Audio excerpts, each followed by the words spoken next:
No início do século XIX, a amizade entre Portugal e Inglaterra já tinha 500 anos, a mais duradoura aliança entre dois países. Parceiros no comércio navegavam juntos contra os piratas e os inimigos. Aqui na cidade de Portsmouth, no sul da Inglaterra, chegou uma princesa portuguesa que se casou com um rei inglês. E daqui mesmo saíram navios com homens e notícias que guiaram os rumos de Portugal e do Brasil.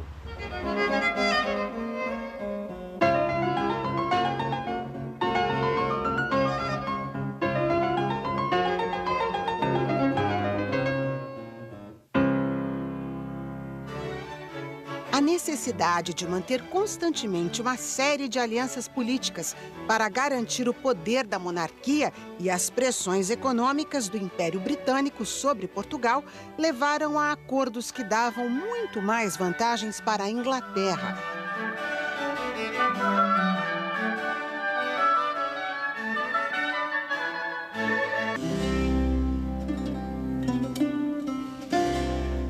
Em 1703, pelo Tratado de Methuen dos Panos e Vinhos, a Inglaterra passou a exportar lãs e tecidos manufaturados para Portugal. Em troca, os portugueses mandavam para lá o vinho do Porto. As primeiras feitorias inglesas se instalaram nessa região e o vinho passou a ter denominações em inglês.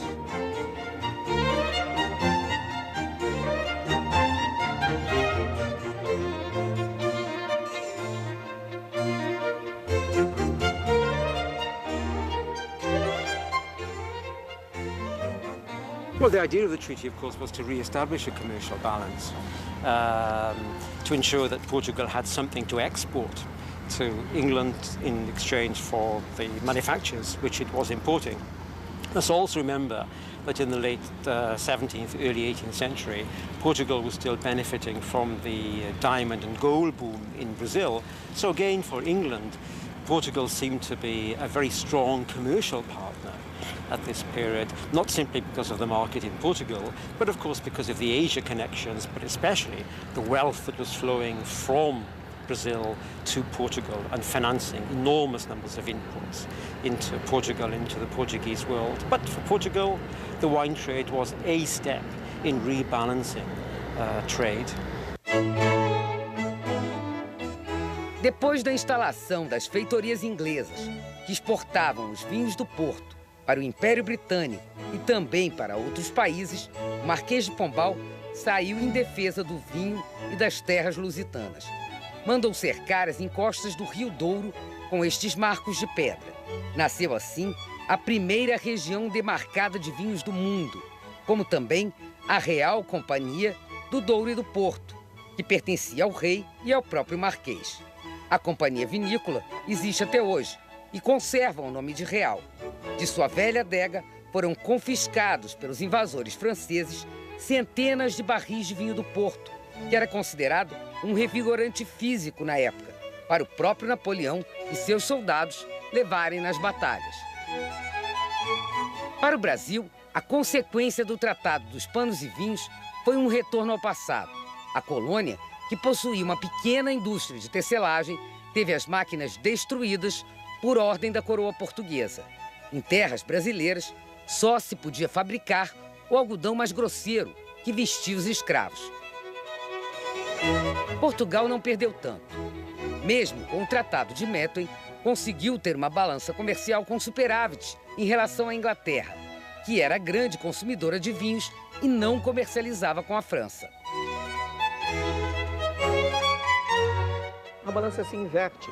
E os ingleses, que sempre se acostumaram a ver as moedas vindo de Portugal para a Inglaterra, agora com espanto diziam: isto é uma espécie de fenômeno, porque as moedas começaram a voltar. Então, uma coisa incrível em Portugal, moedas cunhadas com efígie de reis portugueses e que saíam de Portugal e foram para a Inglaterra, elas começaram, como aves de arribação, a voltar para Portugal.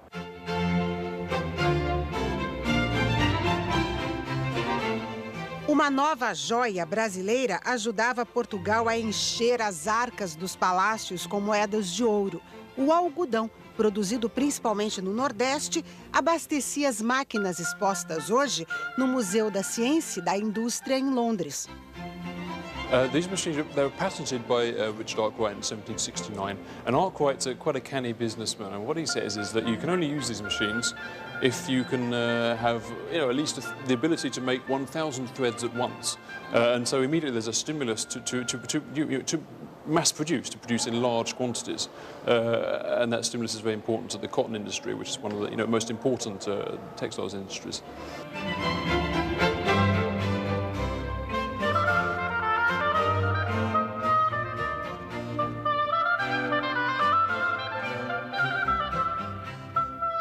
O acesso direto a esta preciosa matéria-prima brasileira era fundamental para os ingleses.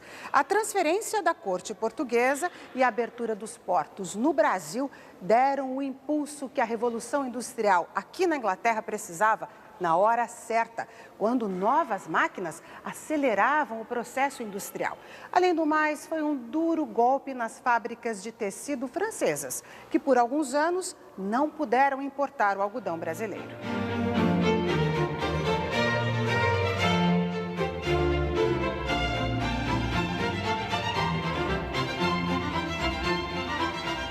Napoleão dizia o seguinte: nós vamos travar a batalha em dois campos. Ele se dirige a um industrial francês que se chama Oberkampf e diz: olha, travamos uma batalha no campo militar e no campo industrial. No campo militar sou eu e no campo industrial é você. E aí, Napoleão finaliza dizendo: a melhor batalha é a sua. Ou seja, a batalha em que se venceria através da constituição de um parque industrial. Mas o que é fundamental para que isso aconteça? O que é fundamental são matérias-primas. A França não tem algodão. A França tinha lã, linho, seda, que eram atividades resultantes da própria atividade agrícola na França, etc. Mas não tinha algodão. Isto também é uma das questões fundamentais, porque de onde conseguir esse algodão?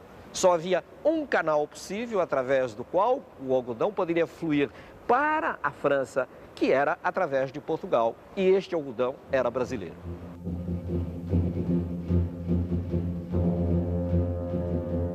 Para garantir esta guerra no campo da economia, a Inglaterra convocou a maior companhia do mundo naquela época. A empresa responsável pela construção e manutenção de 800 navios.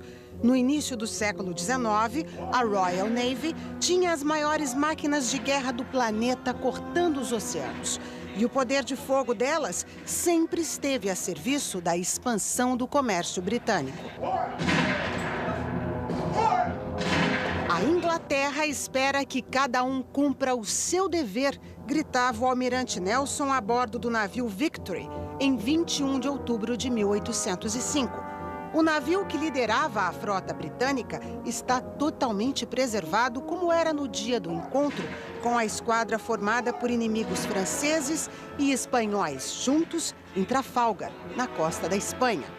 820 marinheiros estavam no Victory, entre eles aliados de outros países.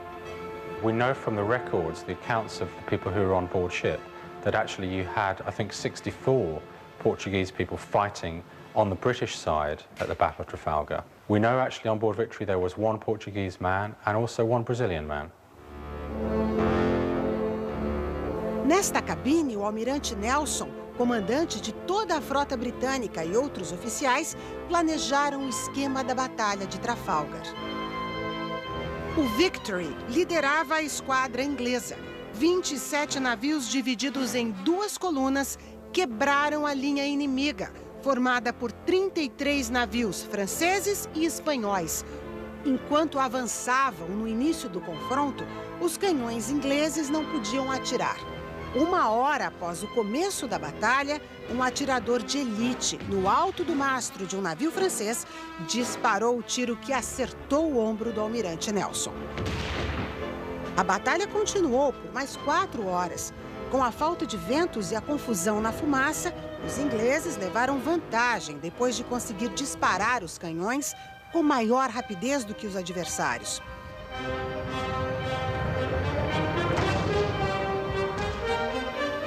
plano produziu a vitória prevista pelo comandante e também a sua morte.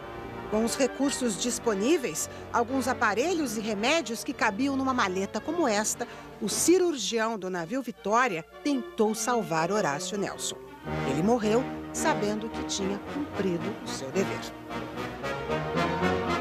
O almirante recebeu muitas homenagens. É o herói da estátua, no alto da Praça Trafalgar, em Londres.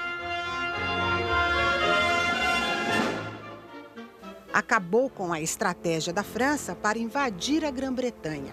Desenhos divulgados na época mostravam balsas gigantes que poderiam transportar milhares de soldados franceses pelo Canal da Mancha até a ilha. Planos que naufragaram na Batalha de Trafalgar. Com seus navios destruídos, Napoleão desistiu de confrontos no mar. A Batalha de Trafalgar é decisiva, porque essa é uma batalha que decide quem serão os senhores dos mares. A partir daí, os senhores são os ingleses. Isso equivale a dizer que para os franceses só há uma alternativa, que é aquela famosa frase de Napoleão: eu quero conquistar o mar pelo poderio da terra. Como é que se conquista o mar pelo poderio da terra? Bloqueando o continente europeu para as mercadorias inglesas. Com isso, haveria uma primeira consequência, que era provocar uma crise econômica na Inglaterra de proporções sociais talvez incomensuráveis para a época. Após o bloqueio continental decretado por Napoleão em Berlim em novembro de 1806, a Inglaterra intensifica a pressão sobre Portugal. É a rainha dos mares que pode proteger a corte e o regente até o novo mundo, o novo mercado consumidor. Also, there were promises that if the British gave protection to the Portuguese, in return the Portuguese would open the ports for British shipping, which was a crucial prerequisite for the British, because since the blockade, the continental blockade imposed by Napoleon the year before, the commercial situation in Britain had deteriorated, and there were problems in the manufacture sector, there were strikes, there were many people unemployed, and Britain was desperate for some outlet to its manufacturing base. Ora, Portugal pretendeu manter uma posição de neutralidade. O que acontece é que a neutralidade tornou-se impossível, porque havia a ameaça de ocupação de Portugal por Napoleão. Ora, os ingleses desenvolveram uma operação em setembro de 1807, 2 meses e meio antes da fuga da corte portuguesa para o Brasil. Os ingleses atacaram um país neutro, a Dinamarca. Foi um grande escândalo, mesmo em Inglaterra. E atacaram a Dinamarca para intimidar a família real portuguesa e para mostrar que, se a família real não fugisse para o Brasil, sofreria a mesma operação. Isto é, eles bombardearam Copenhaga, sequestraram e confiscaram os navios da Armada dinamarquesa e trouxeram-nos para a Inglaterra. Esta operação foi em setembro de 1807.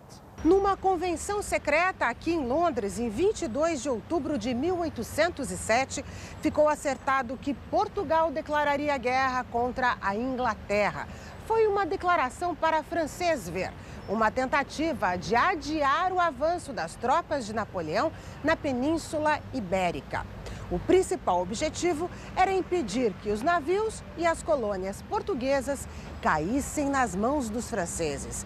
E se Dom João não cumprisse o que estava prometido, ou seja, a transferência da corte portuguesa para o Brasil, um plano inglês já estava pronto. I think as they had done very recently before these events in Copenhagen, they destroyed the port of Copenhagen. It was in a very similar, analogous situation to Portugal, a small country with a neutral port facing a French invasion. So they would have destroyed the port, and I think, and I read in some of the archives here in London, not about this period, but about 2 years before this period, the British were thinking of mounting an invasion on Rio de Janeiro. So there are in the archives some suggestion that they would have forcibly tried to open the Brazilian market as they had tried to open the Spanish-American market with invasions on Buenos Aires. O plano estava pronto desde 1805. 10 mil soldados ingleses viriam em várias embarcações direto para o Rio de Janeiro. Outra esquadra levaria a corte portuguesa para o mesmo destino. No Rio de Janeiro era esperado um desembarque sem hostilidades. O documento do Ministério das Relações Exteriores da Inglaterra não devia ser divulgado.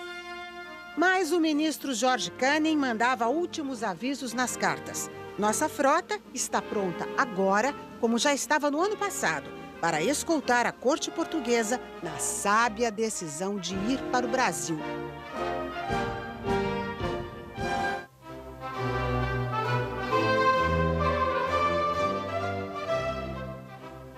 Outro fator para que Dom João tomasse a decisão de reforçar as alianças com o Império Britânico, aceitar o apoio dos ingleses e partir para o Brasil foi o acordo que Napoleão costurou no castelo de Fontainebleau com o embaixador da Espanha, um negócio que beneficiaria os dois.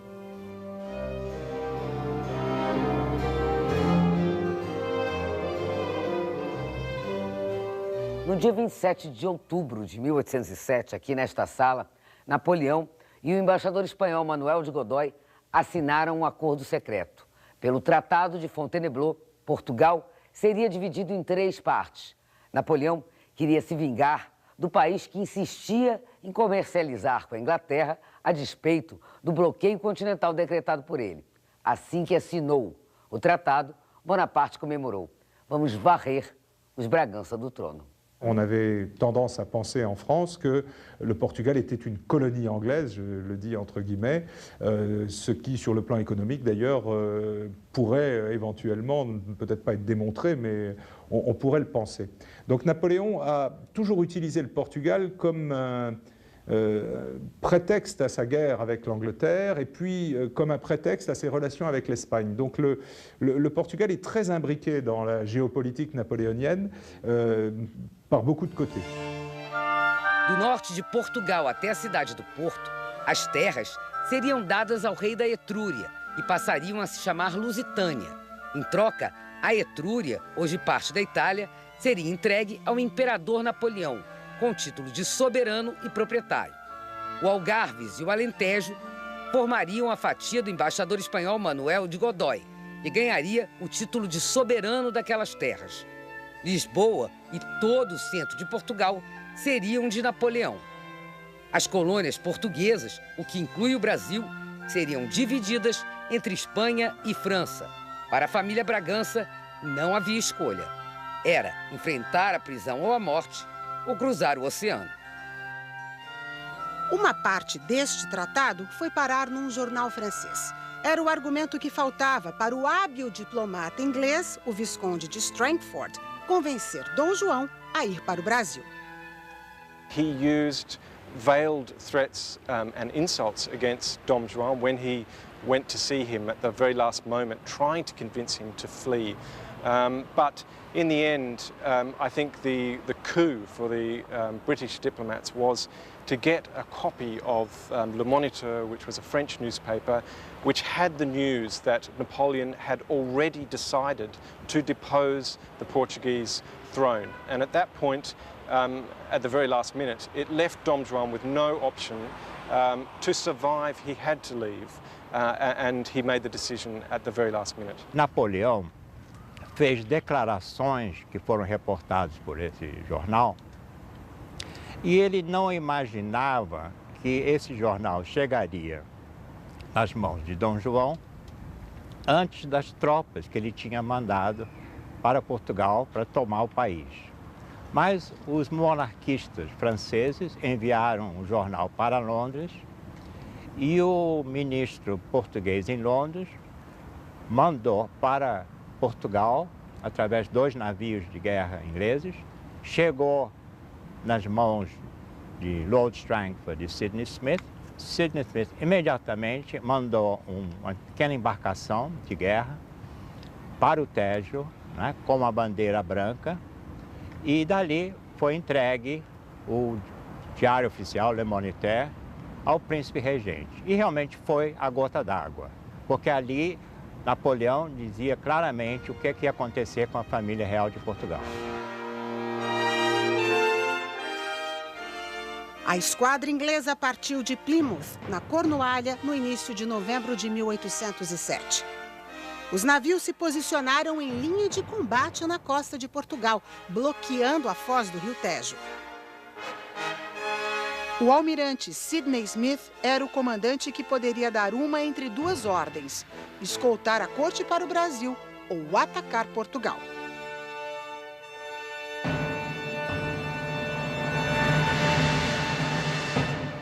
E desde a longa data que a coroa estava preparada para a eventualidade de ter que partir, mantendo-se fiel àquilo que era a sua aliança estratégica, que era a aliança com a Inglaterra, e que eu creio que foi a opção, sem dúvida nenhuma, mais correta na altura. O governo francês exigia a ruptura de Portugal com a Inglaterra, mas, obviamente, Portugal não poderia romper com a Inglaterra porque simplesmente havia o dado político de que a Inglaterra controlava os mares.